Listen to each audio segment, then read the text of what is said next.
kami sangat memahami keterpurukan citra lembaga seperti ini gitu. Tetapi ada beberapa yang melatar belakanginya, misalnya case-nya ketua terdahulu. Tetapi harus dipahami juga bahwa persoalan yang dihadapi oleh ketua terdahulu sampai sekarang itu tidak clear. Berkas perkaranya bolak-balik pada tingkat polisian daerah, metro, dan kejaksaan tinggi DKI. Dan kami sudah menerima keterpurukan daripada penetapan yang bersangkutan sebagai tersangka. Tanpa sekarang kita tahu bagaimana dengan nasib. Citra lembaga itu terkemas daripada pemberitaan-pemberitaan yang penetapan tersangka terhadap mantan ketua terdahulu. Kita harus mengakui bahwa sinergitas antar aparat penegak hukum dengan KPK tidak berjalan dengan baik sampai saat ini. Demikian juga dengan pelaksanaan tugas koordinasi dan supervisi yang tadi disampaikan juga tidak berjalan.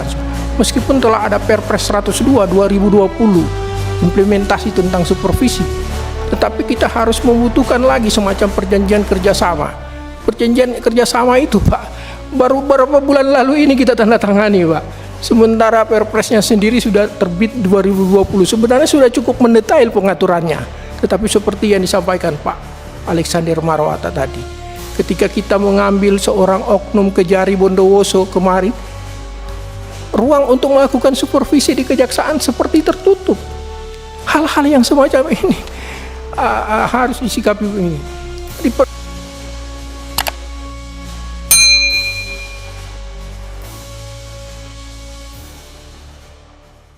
Terima kasih.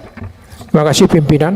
Kami sampaikan bahwa memang tidak ada juga yang harus disampaikan oleh para deputi kami. Kami hanya mengklirkan bahwa sedikit tambahan barangkali pimpinan dan seluruh anggota berhubungan dengan soal citra lembaga. Kami sangat memahami keterpurukan citra lembaga seperti ini gitu. Tetapi ada beberapa yang melatar belakanginya, misalnya case-nya ketua terdahulu. Tetapi harus dipahami juga bahwa persoalan yang dihadapi oleh ketua terdahulu sampai sekarang itu tidak clear.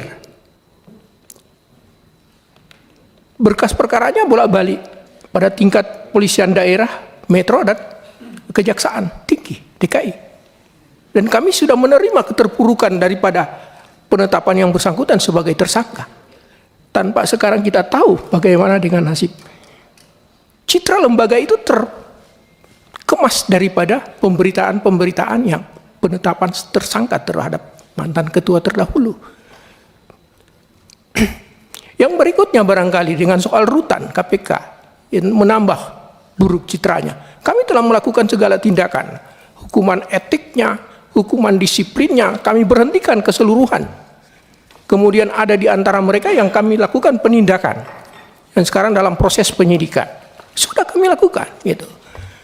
Terlepas kemudian ada lagi dengan hubungan dengan Dewas, secara kelembagaan baik-baik aja. Cuman memang penggarisan dalam pasal 37B huruf besar Undang-Undang 19 2019 yang menyebutkan bahwa Dewan Pengawas melaksanakan pengawasan atas tugas dan wewenang Komisi Pemberantasan itu dijabarkan terlalu tanpa batas. Dewas ada di daerah-daerah melakukan pemantauan barang rampasan, barang sitaan, dan dia datang ke daerah-daerah. Dewas memanggil Pak Sekjen ini, kalau saya rapat, kami rapat, dan pada waktu bersamaan dipanggil Dewas, dia lebih akan tunduk kepada Dewas. Belum ada mekanisme kerja. Saya sangat setuju dengan Pak Ketua sampaikan bahwa Dewas harus kita sikapi baru ada di rejim yang sekarang gitu. Baru ada di rejim yang sekarang itu.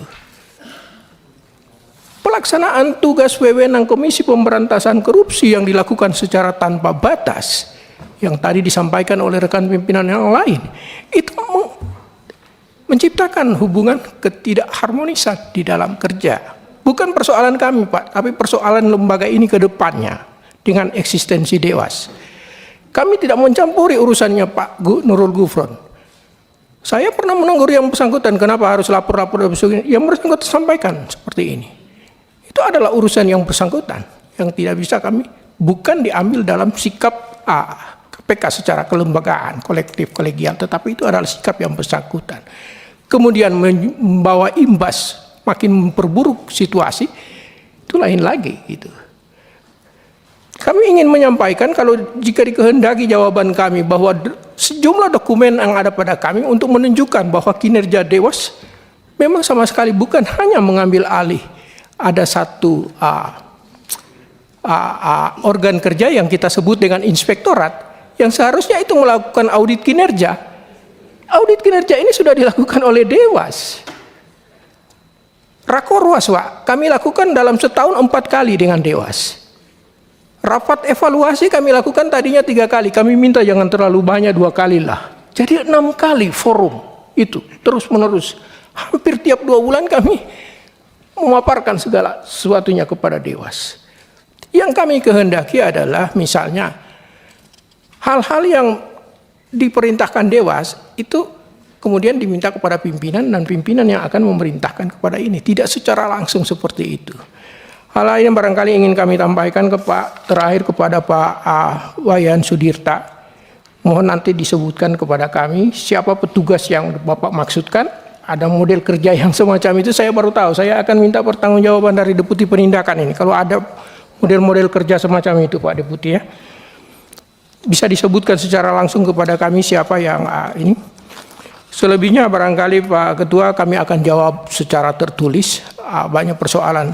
Tadi penekanan dari Pak Alex untuk mendapat perhatian juga dari Komisi 3 yang terhormat ini adalah bahwa kita harus mengakui bahwa sinergitas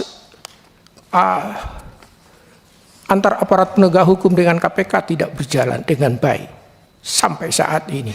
Demikian juga dengan pelaksanaan tugas koordinasi dan supervisi yang tadi disampaikan juga tidak berjalan.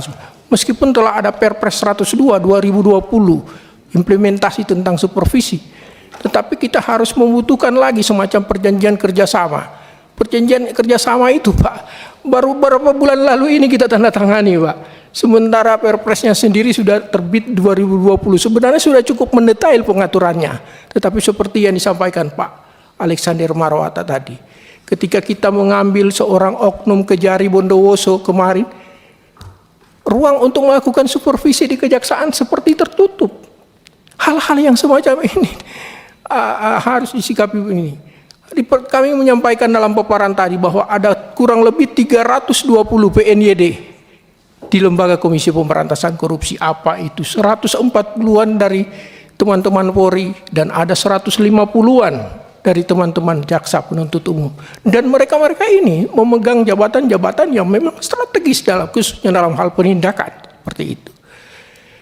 Apakah memang kami tidak menyebutkan seperti yang disebutkan Pak Alex, loyalitasnya di mana? Kami masih yakin bahwa loyalitasnya mereka ada pada kami. Tetapi intervensi terhadap mereka itu jauh lebih besar dibanding intervensi terhadap kami pimpinan. Kami tidak akan tunduk pada intervensi apapun. Tetapi apakah teman-teman yang dari tempat lain itu bisa bersikukuh dengan seperti yang kami lakukan terhadap lembaga induk asalnya? Ini persoalan mengenai Lembaga Komisi Pemberantasan Korupsi, Pak Ketua. Sekali lagi kami akan sampaikan secara ini di dalam jawaban secara tertulis.